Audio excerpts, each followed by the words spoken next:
Okay. Well, welcome everyone to our public meeting regarding I-229 and here at Benson Road. Tonight we're going to talk about a project that we kicked off early 2018 where we're actually doing an interchange study with hopes of having a document that we turn into federal highway in the near future. And while we're doing that, we're also doing an environmental document. And so these are kind of the first steps in preparing for construction.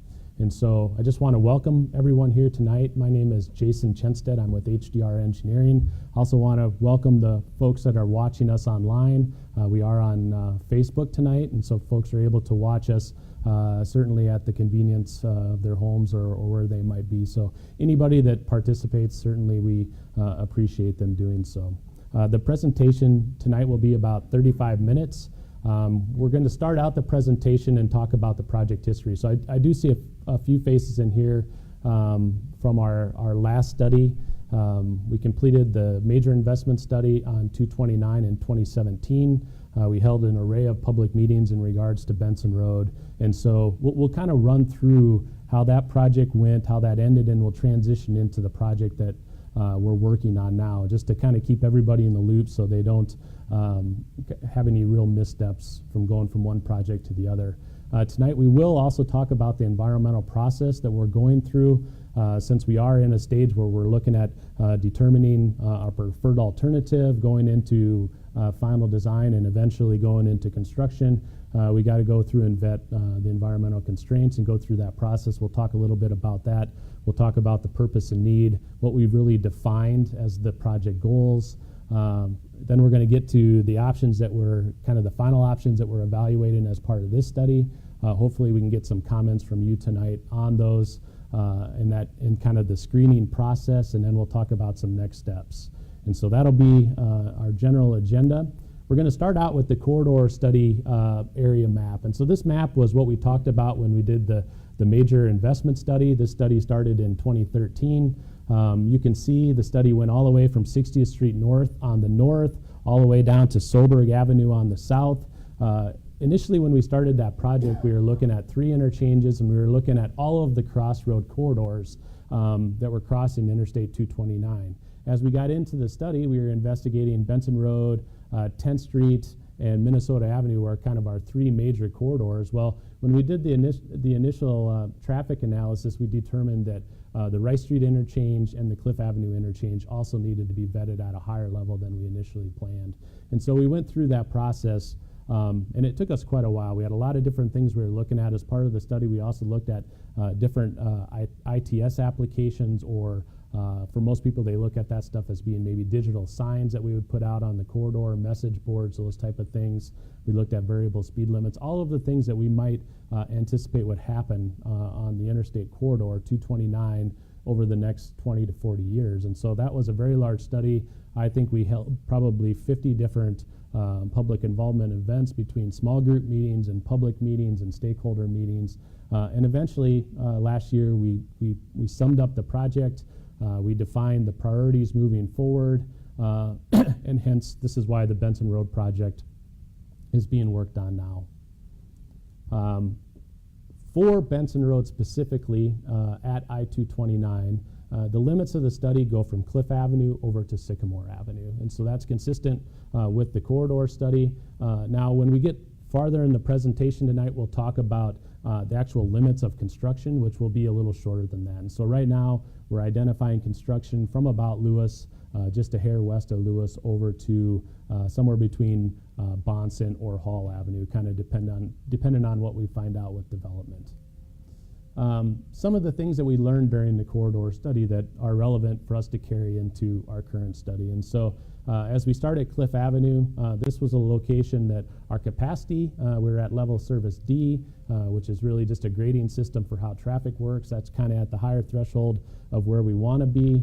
If we get any lower than that into an E or F range, we have to do some capacity improvements. But one thing that kind of resonated from that study more so was some of the crashes that we were experiencing at that intersection. So certainly at some point in time when we do improvements there, we'll have to look at those crashes again and provide some mitigation strategies. A lot of the landowners, and I talked to a few gentlemen here tonight, they talked about the larger vehicles on Benson Road. We have a lot of intersections out there that it's hard for the trucks to make the turning movements. They're turning over existing sidewalks. They're also finding it very difficult even to get out onto the corridor. And one of the things, if you're a commuter out here during that PM peak hour or that AM peak hour, you get these long stretches of continuous traffic, and it's just very difficult for a vehicle that takes a little longer to get on and off the corridor. As we move over into the area between Lewis and Potsdam, Lewis Avenue serves a large employee area. Everybody knows that. And so a lot of vehicles are coming off the interstate going north on Lewis in the morning or north on Potsdam, and they're doing the opposite at night, coming back onto Benson to get back onto Interstate 229. So we do experience a fairly good amount of congestion at Lewis in the PM hour, more so than the AM hour. And Potsdam is a little different. I mean, as we go to Potsdam, that's a location that doesn't have a signal, and so in the morning it's an easy right turn to make to get to your area of business. But in the evening, we have about 200 to 300 folks that are trying to turn left back onto Benson Road to get on Interstate 229. And if you drive out here, most of the time the traffic is queued up in that outside lane, so there ain't really any gaps. And so we got to address what to do with that so we can kind of mitigate any long-term safety and crash problems that we have. And then one other thing that we noticed, this was commented on during the corridor study, was pedestrians. Right now, over the last 2 years, we've implemented some sidewalk out there, but we don't really have a thoroughfare for folks to be walking out there. The sidewalk is kind of here and there, and in these large employee areas, we're seeing a lot more desire for those folks to have sidewalk to walk at lunch and do those different things, but certainly we want to carry that into this study. At the interchange itself, this is unique. So we have land use pretty much built out on the west side of the interchange. On the east side of the interchange, we have very little land use that's developed so far. And so when we look at traffic capacity, the west interchange terminal, right now we've been watching it very closely over the last probably 10 to 12 years. We haven't implemented a signal system. We're watching that to see when that would have a signal be implemented. But the capacity is starting to get right at that limit that we're going to have to do something. In regards to the terminal on the other side, the east terminal, right now we have about 1,600 vehicles that are turning left in the morning. And so we're pretty much giving all of the time that the signal can take to that movement because we don't really have much through traffic there. And so our concern is as development takes place to the east and we have to allot more time for them, we're going to have a lot more congestion take place than we already do. And so if you've worked in this area a long time, we used to have the interchange ramp. It was a single lane ramp, and then the DOT made it into a 2-lane ramp. That really helped separate the traffic and get more traffic through here. And now we're looking ahead for that next amount of traffic to come through here. And to do that, we need to look at different interchange options, and we'll get to those here later in the presentation. Kind of our big drivers when it comes to operations in this area. And so in the morning, today's count, 1,610 vehicles take that left turn, folks going to work. That's a big number. And so if you look at I-29 at 41st Street, probably one of the other larger interchanges in Sioux Falls, we've seen numbers anywhere from 1,200 to 1,400 over in that area. So by far, this interchange sees the largest left turning volume in the city of Sioux Falls. And so what we typically look at is, kind of what happens in the opposite peak hour of the day. So the blue would represent the PM peak hour. We have about 90% of those people we see in the morning are coming back trying to get onto I-229 to go back southbound. And so those two numbers are very large. I would say a standard ramp in the city of Sioux Falls, probably in the state, is anywhere from 600 to 1,000, maybe 1,200 vehicles. And so we're seeing a very large volume out here, and it's just because we have large employers out here, and so we need to service those industries. As we get to the east side, now this is an area that we have very little development that took place. We certainly know on the south side, we're starting to see some development south closer to Rice Street, but development plans are being looked at, being talked about on what could happen in that area. We got a lot of undeveloped land and we would say that's probably pretty prime for development. So in the not too distant future, we are going to see volumes generated from here, and we need to figure out what to do with them. Another key component to looking at the east side is really the connection between Benson Road and 60th Street North. And so Bonson Avenue is an area that they've identified. This road was going to go in a few years ago. Some grant funding had fallen through, but it will not be too long, and that roadway will be another conveyance over to Benson Road, and certainly we'll have volumes of traffic that are able to be shared between those corridors. And then if we look down here in the corner, this is even maybe a little further out in the future, the extension of Sycamore Avenue. So you can look at the extension to serve additional land that's on the east side of the river, and the potential of Sycamore Avenue to go all the way over to Rice Street. And so all of these things we considered when we were looking at future traffic volumes and what the corridor needed to look like on the east side of I-229. And so all of that was done during the corridor study. We went through a higher level concept evaluation process. We looked at operations, traffic operations. We looked at safety. How does the interchange work now? If we generated a new option, how would that interchange work in the future?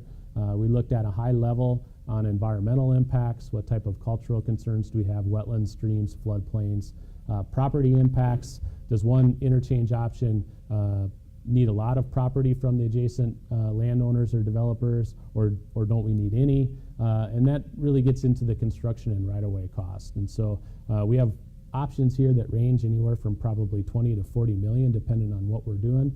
And so we're not going to really explicitly give you that information and show you which one is more expensive. We really want for you guys to comment on the different options so we can have that takeaway from tonight. And so with the corridor study, we generated a variety of options, and we went through them, and we either advanced them, and so we could use them in the current study we're working on, or we eliminated them at that time. So there was really no need to go back now with our study and kind of reinvest time into those options. We already screened them out.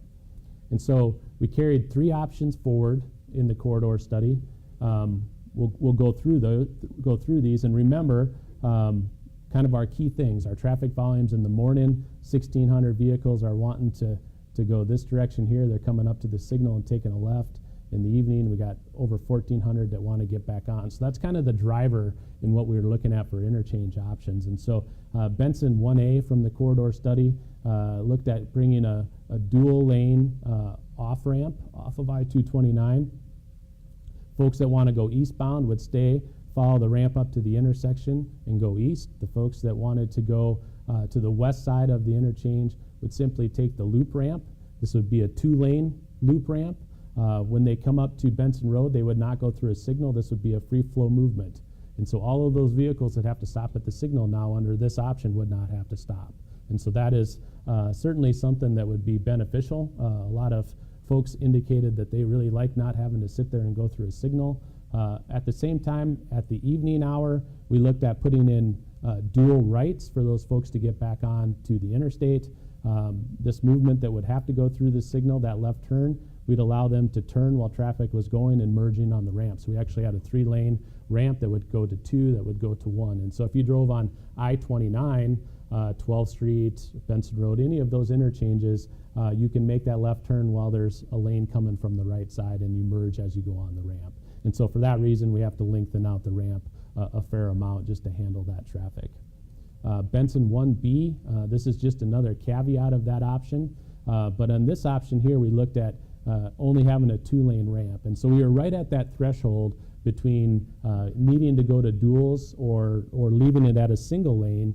And so we kind of left them both in there, not knowing what we'd find out. Because when we did this study, we looked to the year 2035. Now in our current study, we're looking to the year 2045 in our design timeline. But one thing to note on this option, all of this red area down here, this is land that we would have to acquire from the adjacent landowners.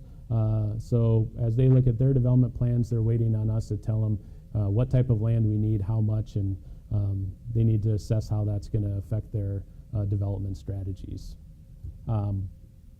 Our Benson option 4, and so you see we jumped from 1 to 4. That means 2 and 3 didn't make the cut, and so those got eliminated.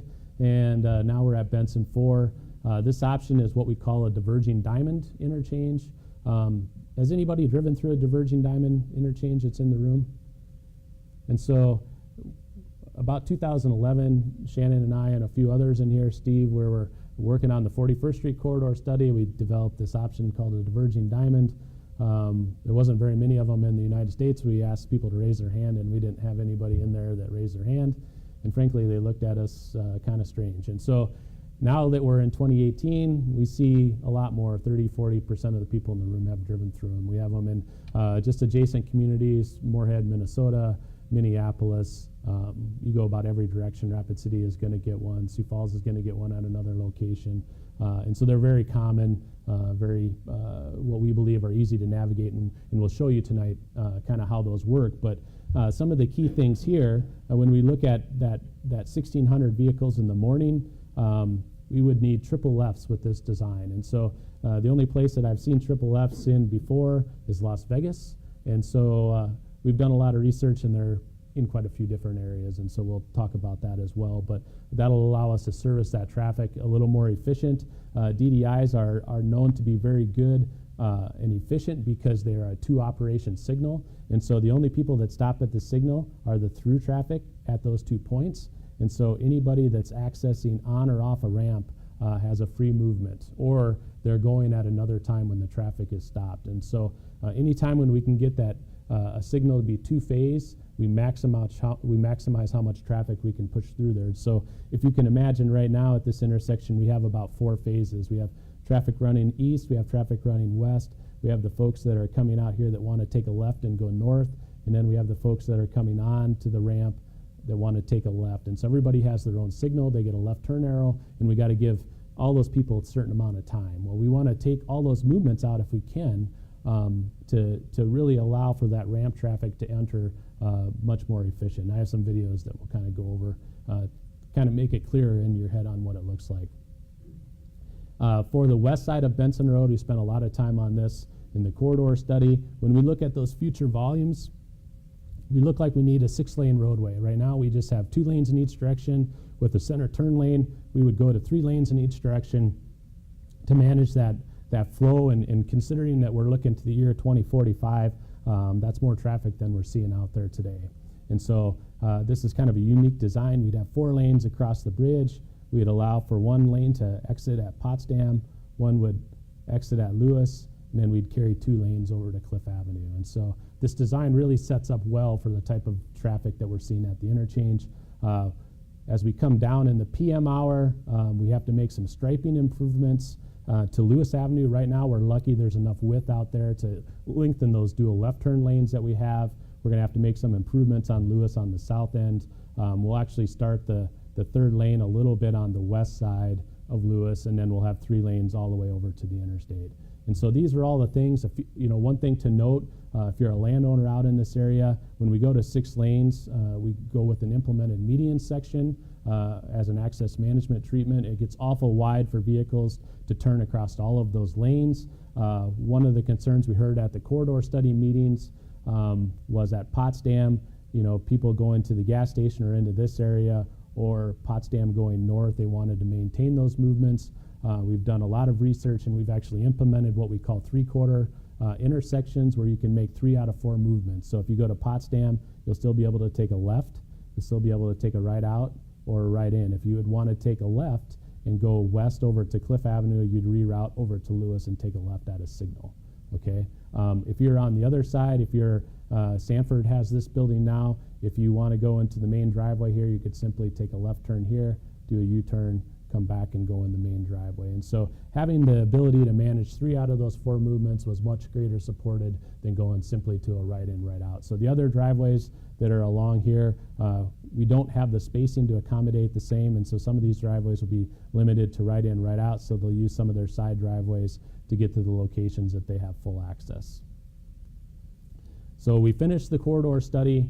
Benson Road was determined to be a high priority interchange because we knew with the development coming to the east side that if it becomes something great, we're going to have some major interchange problems. The last thing we want to do is back up traffic onto the main line. We have a few locations, 10th Street, 26th Street, where you see that kind of on a daily basis where we got traffic backed up, and those are where we can have our severe problems. And so 26th Street, due to that and some other capacity issues, that project was fast-tracked. And so that'll actually be started in construction next year in 2019. And we're making other improvements at some of the locations to buy us some time. And so from that study that came out, this was a high priority location. We identified to go through the process of determining and generating the interchange justification report, doing the environmental process, going through design, getting all the right-of-way that we needed, and commencing construction was about a 5-year process. So here we are. And so we got through the study. The city and the DOT jointly got together, and we're in the process of preparing those documents and getting ready for construction in 2023. And so the environmental process. So anytime when we look at completing a project like this, our federal friends require us to go through this process of making sure that we're really vetting out all the options and selecting the right option. And it's really a good process. And so I'm going to kind of show you where we're at now. There's several stages to it. The scoping component, this is really where you're looking at items that need to be addressed. Really, the 229 corridor study helped us do that. That was kind of our scoping component. With this study, we generated a purpose and need. That'll be the next slide that we go through. What do we actually need to do? We need to develop alternatives that satisfy that purpose and need. We need to do an evaluation, making sure that we have a matrix that we're comparing all of the options and really identifying the right one. And that's where we're at now. So we've generated the options. We're in the process of going through a matrices to identify what that looks like. And then as we get to our second public meeting, that's where we'll go through our selection of the preferred alternative. We'll go through the matrix, what the numbers, everything shook out to be. We'll bring that back to you. And at that point, we'll be ready to submit a draft document on the environmental and move through that process. And so this is our first meeting of introducing that to you, and we're very happy to do that. But it's a consensus building process. And so before we kind of get through that process, we want to take additional public comment. This is a really good time because we did get a lot of good comments during the corridor study. But now we know that construction is in sight. I used to think 5 years down the road, my goodness, that's forever. But it certainly isn't anymore. It just takes us that long to work through the process. Some of the major items out here, I'll go through a map, but wetlands, streams, and floodplains, we have an area. We have all of those that are in our area. Land use impacts, since we're looking at right-of-way, we're impacting land. Certainly that's something we need to consider. Cultural resource findings. This part of Sioux Falls has a variety of items between threatened and endangered species, cultural resource items, and so we're studying that to determine if we have any impacts. Economic impacts, that's always something that's considered. Environmental conditions noted, I'll kind of point out a few things in regards to this study area. And finally, the other thing is that we take into account is always the public, landowners, stakeholders, commuters, any of their comments on what they think would work in here. And maybe tonight we'll generate another option. Hopefully, maybe you guys can find some of the options that you like and let us know what those are. And so our project purpose and need, sometimes we have a lot of different things that we need to overcome. With this interchange, really our main thing to do is improve the traffic operations, but at the same time enhance the mobility of maybe non-automobile traffic. And so, as I noted, we didn't have sidewalks throughout the corridor. That's something that we want to add with the future project. Pedestrians, we want to make sure it's set up for transit. And so at some point in time, especially with the employment areas out here, there's certainly the potential for transit to be a bigger player in moving folks from their home to their jobs. And then bikes, how do we want to get bikes in this area? Is it, do we need separated lanes? Those type of things we looked at. We looked at a lot with the corridor study as well. And so that's kind of our project purpose. Now, our project need, simply solve the capacity concerns that we have under existing conditions, and then 2045. And then lack of accessibility for non-automobile transportation. And so if you look at the bottom graphic, these are level of service values. And I kind of said that earlier. If we have level of service A, B, or C, that's good. It's just like your grading system in school. That's positive. If it's D, E, or F, that means we're probably in the point we need to make some improvements. And you can see 3 out of the 6 intersections that we evaluated in existing conditions already fall below our level of service requirements. So when we look out to 2045, those conditions get worse. We add another intersection to that, and so we need to figure out what will make this corridor work for the foreseeable future. And typically we will look out 30 to 35 years. That's kind of the length of time that concrete and asphalt, most things last. So once we put it down, we want it to manage the traffic that we have until we need to do replacement of that surfacing. And so this is maybe a little harder to see for you folks. In some of the environmental considerations, you can see right at the east end of our corridor, this is Sycamore Avenue. This is the floodplain and floodway for the Big Sioux River. We have a water quality BMP that exists right along our corridor. We have these blue lines are intermittent streams. So if we impact those, we have to do mitigation for those. We got wetlands that exist inside our boundaries. As we went through and did some of our environmental studies, we have a lot of areas out here that have petroleum on their site, and so these don't necessarily mean that there's an issue, but they show up as a location that we need to make sure that if we're on their land doing work, that we determine if we have to do any mitigation for petroleum. And so there's all these different things that we have to do, along with socioeconomic impacts, threatened endangered species. All of these things we'll be looking at with this study, and we've done those corresponding studies and determined. So really what we want to do to minimize those environmental considerations is shrink that footprint. You know, if we're coming up with an interchange design that fits inside that right of way, that's probably our best strategy in minimizing environmental concerns. But to do that, we need to make sure that we also meet our purpose and need of managing and helping that traffic capacity. And so evaluation of concepts, and so as I indicated, we ended the I-229 major investment study with 3 options, 1 and 4. And so from those 3, we actually generated those back into 7. And so that was a higher level study. We're really digging in now, trying to find the right option to move forward with. And so those kind of expanded into a few more options. And that's what we'll do. We'll kind of go through those. Those are what's on the boards out in the entryway, and really that's what we want to take comments on. After we get done with the presentation, we'll open up and take some general questions as well. Okay, so you don't need to read all of this. I know we're online tonight. This will also go on the website, and so we do have some text that's shown here simply for people to go through, and if they are not at the meeting, be able to go through and read through if they're not here listening to me.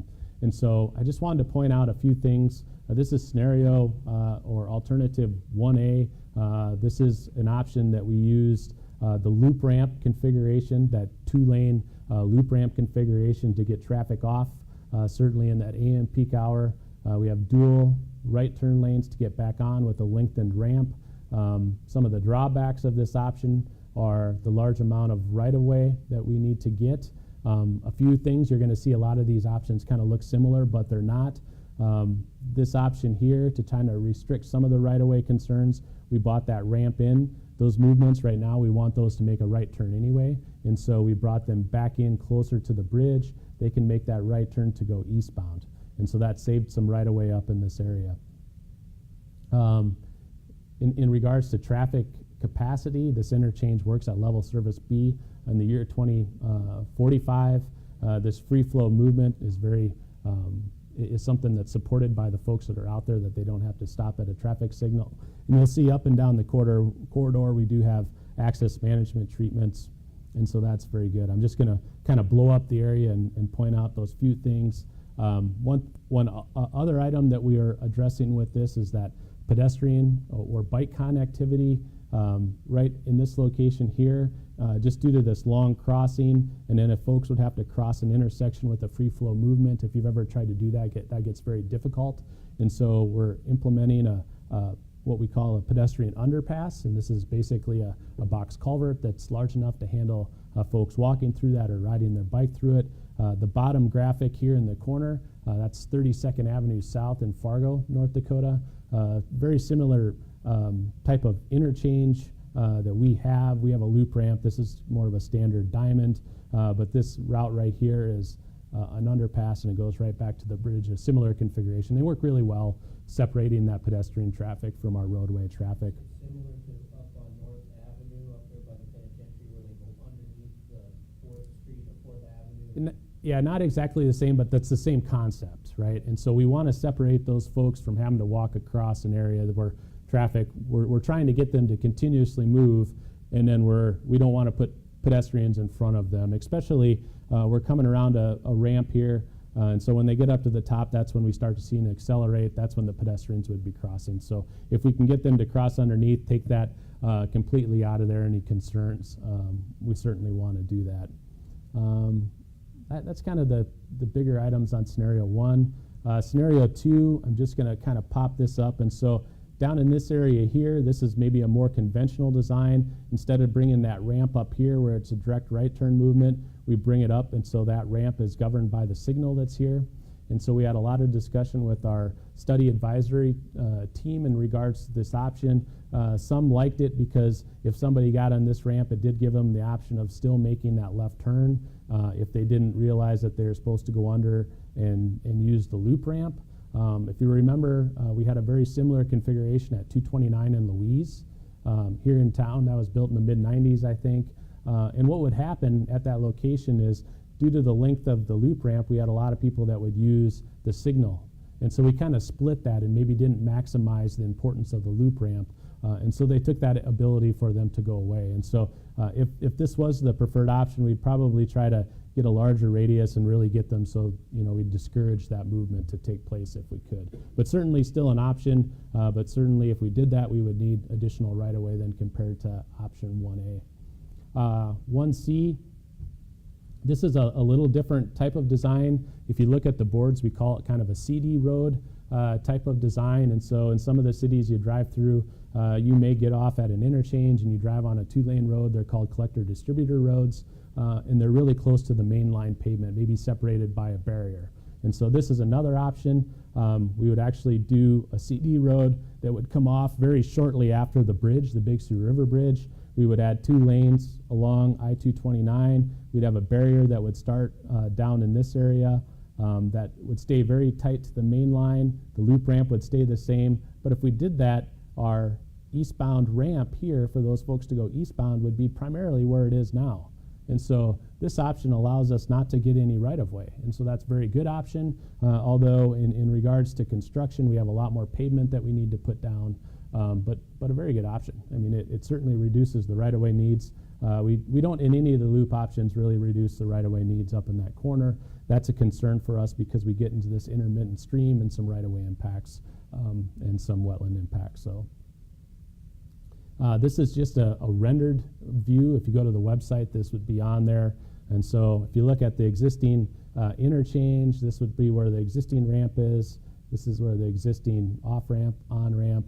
And so this would be our dual ramp rendered over the existing aerial. So that kind of gives you an idea of what it may look like if we went to a loop ramp configuration. Kind of neat, but you do see how far we get out with this other ramp. We're really starting to fill in this area of the stream, and that's a concern. As we get into 1D and 1E, this is a different version of a loop ramp. We'd actually call this more of a folded diamond type of interchange. We have some concerns with it in regards to our purpose and need, though. And so you kind of see the strategies as we name the scenarios. That we left them all 1. We made them A through E, really, so they're corresponding to the original ones of the corridor study that were 1 as well, just so people can kind of follow them between the 2 studies. But when it comes to this type of interchange, one of our goals here, if you've seen on the other options, we had bridge widening that was up to 2 lanes. And so we were trying to figure out how we could minimize the number of lanes that would cross the bridge in that location so we wouldn't have to widen the bridge that much. And so we brought this dual lane off-ramp into the signal, and then the idea is the signal would allow them to go across, and if that was the case, we would only need 3 lanes instead of the 4 lanes to cross the bridge for that westbound direction. If you've been through the intersection of 229 and Louise, that's an interchange that has dual rights and dual lefts, and they've tried a few different things at that location, letting folks do a right turn on red. Do you guys know what those are? And so you can take a right turn even if there's a red light. And so there's concerns around the different states that how does that work if you have 2 right turn lanes, because this guy in this outside lane may block the inside lane. If he's lagging, you can run into rear end collisions, those type of things. And so as a study team, we just didn't feel that we had enough support maybe enough information to really be okay with moving forward with this option. And so when we ran the capacity assessment, we ran it not allowing right turns on red. And if you can imagine, at any given signal, right turns on red, there's a lot of people that do that. And so we lose a lot of traffic. Not all of them have to run through the signal. But when we make everybody run through this signal, especially over 1,600 vehicles, we don't meet our capacity needs, okay? And so if we don't use that right turn on red, our intersection does not meet our purpose and need. And so we're not going to be able to really advance that one forward. This was the same one. We generated these options really before we knew all of the operation assessment, but this would be the same way, same option, same concerns here, but this option would be for us to minimize or not really need any right-of-way up in that quadrant. Scenario 4A, now we're jumping over to the diverging diamond configuration. And so there's several benefits to these.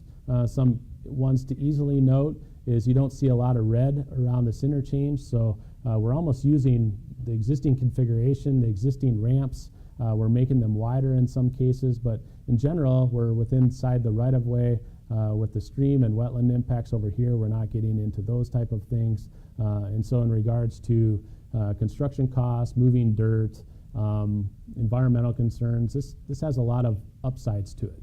When we look at predictive crashes, that's one of the things that we have to do with our studies now. We look in the future and say, well, how would this interchange work in regards to crashes? These interchanges have proven to be very safe. And so a lot of reduction in crashes that we see at existing diamond interchanges. And so it's certainly something that is supported. The level of service, the level of service at the interchange, level service C, really manages things well.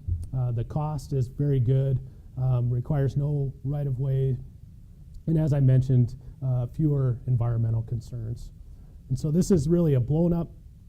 You can kind of see the triple F configuration that exists in this location. One thing that we believe that would really help is the signing configuration. So we'd have an overhead sign that would take place.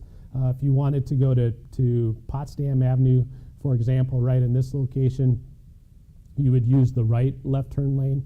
If you wanted to go to Lewis, you'd use the center. And if you just wanted to go west on Benson Road, you'd use the outside left turn lane. And so when we look at that total volume, we have about 300 to 400 people that take that right at Potsdam. We have about 700 to 800 that take a right at Lewis.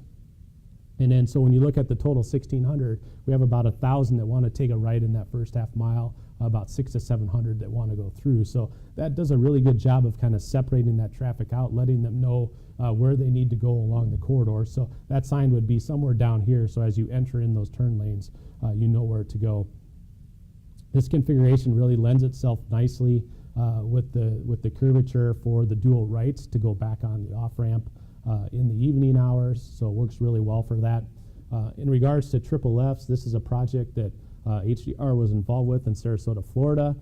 This is a diverging diamond interchange, a little different. Ours is actually going over the interchange or over the interstate. This is going under, and so this is a pretty standard design. It really just depends on whether your crossroad is under or over currently. And so these three lanes enter when these folks over here are stopped. And so they enter. As you can see, there's a signal right here, same as will be at our location. When these folks get a red over here, they enter those lanes. And the reason that we have a signal is because they're entering across lanes and they're getting in position to make those movements if they need to take a right here or wherever they need to go as we move forward. And so I did throw in this is just another version of a diverging diamond interchange. This one is right outside of Charlotte, North Carolina. And I'm just going to run the video here so you can kind of see how they operate. And so as you see folks coming up through the stop bar, these folks have a free flow movement that are going right here because these folks are stopped. All of the ramp traffic, once they go through either this signal or this signal, they have that free flow movement. That's very important. That makes things very efficient.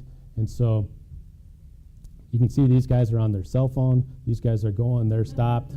They should actually be moving at that point. And so I kind of laughed at that. But this is just kind of a general overview of a diverging diamond. There's a lot of different configurations. Over, under, number of lanes are determined by the actual level of traffic that you have, but how they operate is very similar. And so that was scenario one, or I'm going to go back. I forgot to mention one thing on that. And so when we look at this option here, right now we have currently a 5-lane wide bridge. And so what we need is, with these turning movements here, the added traffic that we have in the future coming westbound, going westbound on Benson Road, we have 4 lanes that are here. And so we have to widen that existing bridge 2 lanes. Well, when we were talking to the DOT bridge engineers, the folks that designed that structure, they're a little concerned because that bridge is, the way that it was designed, it's going to be harder, maybe a little more expensive just to widen out, okay? And so when we looked at 4B, one of the other options that we could look at, instead of widening this existing bridge, they actually thought it might be cheaper if we just built another bridge right next to it. And so this is just another option, another caveat. It really kind of changes. Instead of widening to the south, we widen to the north. And so we have to pop up our roadway over here. We have quite a bit of right-of-way through here, so it doesn't really hurt too many things in regards to right-of-way, but it works really well. And so I brought another animation. This is a DDI that has separated structures, just so you could see what those look like. And right there, if you go out to the current bridge now, we have sidewalk that exists on this side, sidewalk that exists on this side, and so we have that sidewalk there. It looked, really similar to how it does out there today. And so this might be very, a very good option. The nice thing that I like about it is building that bridge off to the north side is we have a better availability to keep traffic on the existing bridge. And so that may simplify a few things. As we move forward, we certainly want to take a stronger look at these 2 options because there's a lot of very good things about them. And so this presentation will be on our website. So if you guys want to go back and click through and watch the animations, if you're on Google DDIs, they're all over. I mean, the number of DDIs across the United States now are lots of them. And so you have a lot of examples out there. I really kind of enjoy looking at the different configurations. And so this is just an example of what it would look like if it was separated structures. Again, this is just a rendered view of a diverging diamond. As you can see, the existing ramps come up. As you're on the interchange coming up to the Benson Road, the crossroad, you're not really going to see a whole lot. And so if you're concerned that a diverging diamond may be difficult to drive through or confusing, as you go through there, all of these movements are directional movements. And so when you look ahead of you, you have signing, you have a barrier, you have curb. They're really pretty user-friendly to drive through. And last week I was coming through Wyoming. I was out there on a very quick hunting trip, and I was driving with 3 other guys that have never been through a diverging diamond interchange. We were in Cheyenne, Wyoming, and drove through one. I never said anything until we drove through it. We drove up to it, and they all kind of looked, what is this thing? And so we drove through it. They go through, and they didn't really know why it was done that way, but they had no problems driving through it. And so I told them what it was afterwards, why it was designed that way, and they understood that. But yeah, it's not really something that's too difficult to learn how to drive through, and they found to be certainly very safe. As we get to the west side of the corridor, nothing really changed from the corridor study into this. We refined the design based on some utilities, those type of things. We're still looking at the 3/4 movement at Potsdam, intersection at Lewis would be expanded. And then as we get to the east side, and so as we mentioned in the beginning, we don't really know what the limits of construction would be, whether they would go through Bonson and tie back in, or if they go all the way through Hall under this first design. It'll really depend on what type of development we see in this area as we're going through design, or at least what the developers are indicating that could take place. But based on the traffic we are seeing in that area of about 15,000 vehicles per day that's generated, so we do need to go to the 4-lane configuration. And since we don't have that land use, this is a prime location to implement the access management treatments and make sure we can preserve the capacity on that roadway. And so this is the evaluation matrix that we generated for the project. On the first 3 really talks about the items in regards to purpose and need. We have 2045 traffic operations, and this goes from the intersections to the ramps to the main line, making sure that we have good operations along our interstate corridor, along our crossroad. Safety, how are things going to work in the future in regards to crashes, and what type of crashes will we have? Will they result in fatalities? Those are something that are really important to us. We want to make sure that we're mitigating those if at all possible. Driver familiarity, certainly.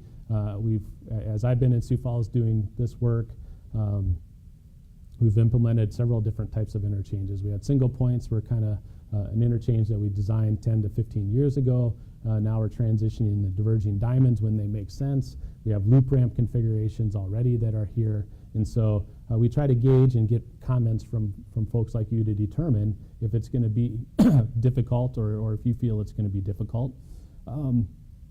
How do the options handle construction? Can we still get traffic through there? How concerning is that to the businesses or the folks that need to get through there? Comparative costs. Certainly we look at costs. It isn't the overall factor.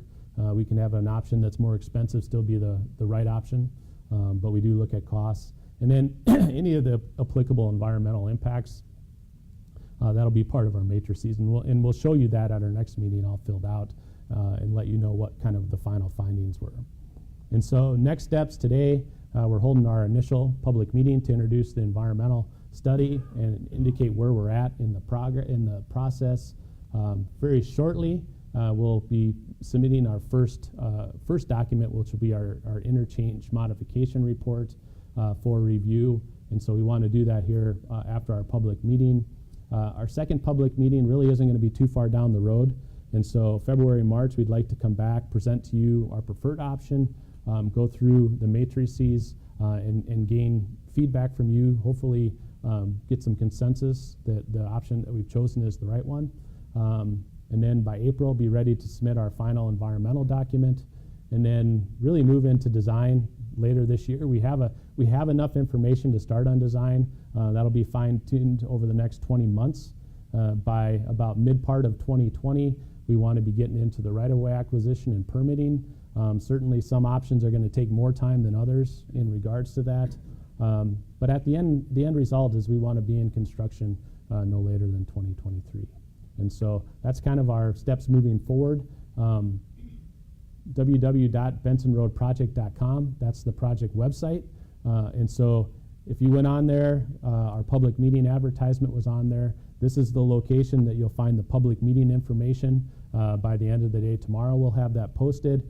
Any study documents that have been approved by the study team have been posted, so you can look through those. We have our predictive crash document on there, existing traffic information, a lot of different things, and we'll keep adding to that as we go through the study. Finally, if you have any questions, comments, anything, you can go to the website, click on the Contact Us portal. That emails me directly. And so you can do that. You can leave a comment regarding this meeting. For the folks that are watching, you can certainly go here. A good way to get a hold of me. If you're here tonight out on our table out front, we do have comment cards.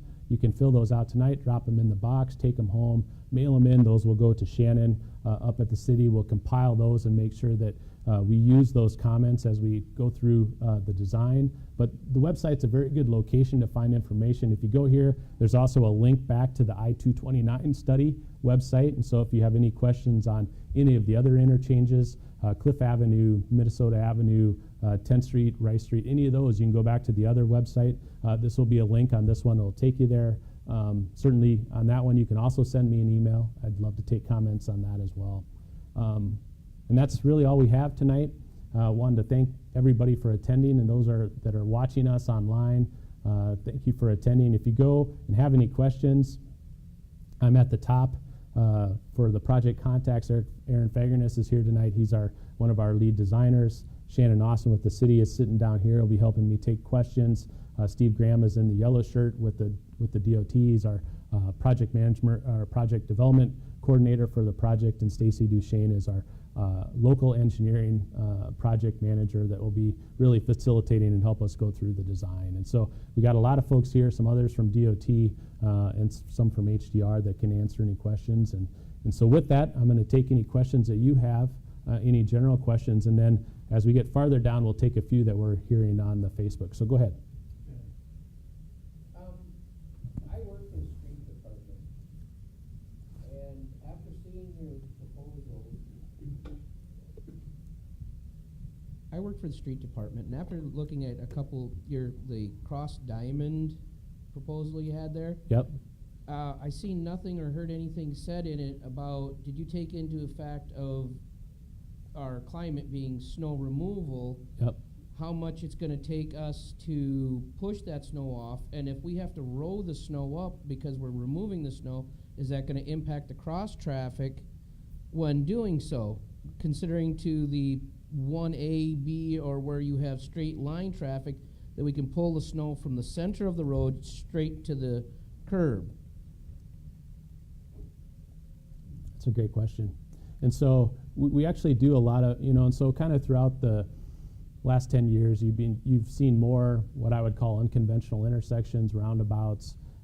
Now we're talking about a diverging diamond. And so I'm just going to get back to, and so we get a lot of questions from, different folks as to how that's going to be handled in the winter months. How are we going to clean snow from those areas? Is it going to be more difficult?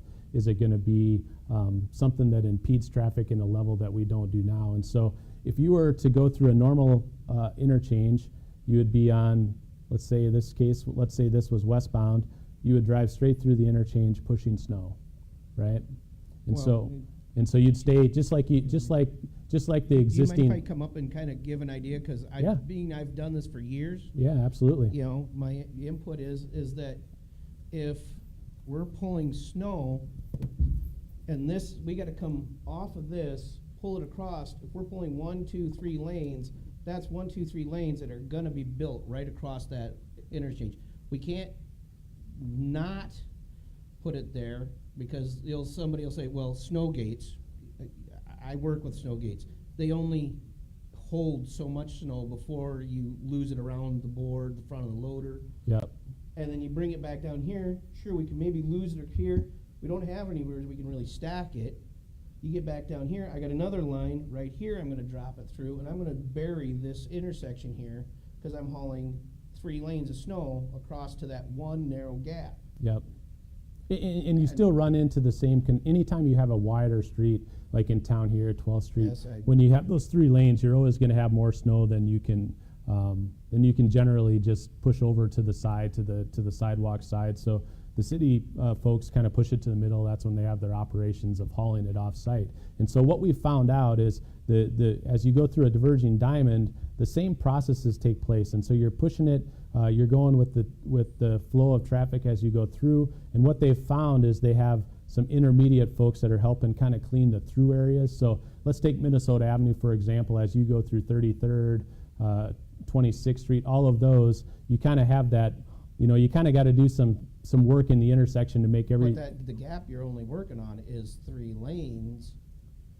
Your course, but we're not pulling all 5 of the lanes over. And we can carry so much through. Yep. But we have nowheres in this plan to lose the snow. At least on those streets, we have places to lose the snow. That's what I'm asking is, if you're talking, well, we have somebody to clean this out, we're already undermanned as it is to pull off what we do in this town, and we do it in 48 hours, which is a miracle been seen by anybody else that we've talked to in any other city. Sure. I mean, I think the biggest thing is, so right now when you windrow it, you're windrowing it to a single windrow in the center. right. We're not putting it down the middle. We're dumping it all on this curbside. Yeah, and We don't leave anything. If you put it in the middle, like, what I'm understanding, you leave it here. Nope. Actually, what they've done is they've pushed it against the barrier. And so you'd have a Right. windrow against each barrier on the inside. Well, then we can't bury this out. We'll say this is your pedestrian walkway. We can't bury that in. But that's separated in this case. And so you'll come off the bridge. Right now you have a barrier in front of the sidewalk. Mhm. And so that'll come out into the center. So you actually will have some more median refuge than you have in kind of some of the city streets. Yeah, but 'cause we get into some of these with barriers, and if you have very little here, you pile up 10 inches of snow, 2 storms back after another, and you don't get a chance to pick it up. We're cutting this lane down to where they're Mhm. riding into the next lane over. Yeah, and so those will be things for our next meeting. I'll try to maybe find some more kind of case studies from some of the folks that had to deal with that. Maybe they'll have some videos of what they've done and be able to provide those. You know, I see the impact on this to where, you know, your loop one as a flow design. Oop. We'll go back to one of those. Okay. And the loop, the biggest thing with the loops is you're still going to have Right. that additional width. Okay, this is a Oop. good one, you know, Okay. the way we're looking at, well, do we have the other one that doesn't have the, there, There you go. this one? Where, you know, if we're coming down, yeah, we can bring this snow over, and this is a very small gap that we could, you know, most likely, if we're losing the snow all along this area, we can drop that gate and pull that snow through and get over, Yep. and then lose it against that wall and this barrier and keep on moving. And that we aren't holding up traffic coming off, because if we're having to cross over and everybody's trying to move around us as well as equipment, makes a big difference too. Sure. How much we're gonna hold up your equipment, because what, 6 months out of the year, you know, we're winter. Yeah, and these type of interchanges have been really implemented in all of our winter climate cities. So that's a good. I think a lot of people would be interested in that. So I will try to get some footage for that we can show. Next question.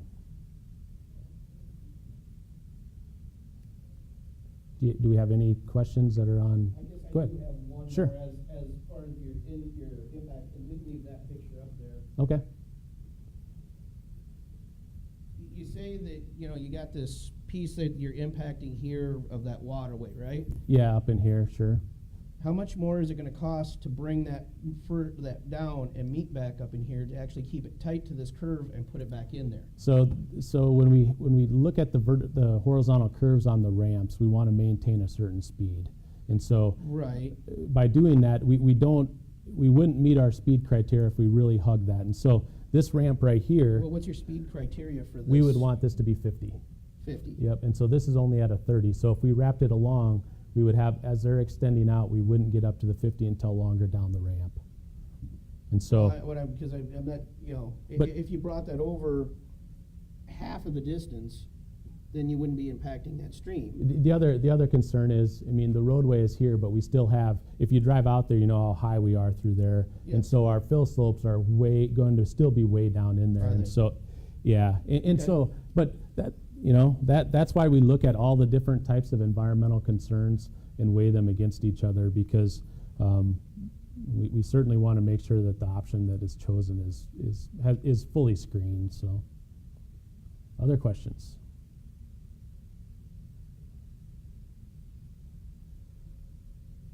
Did we have nothing over there?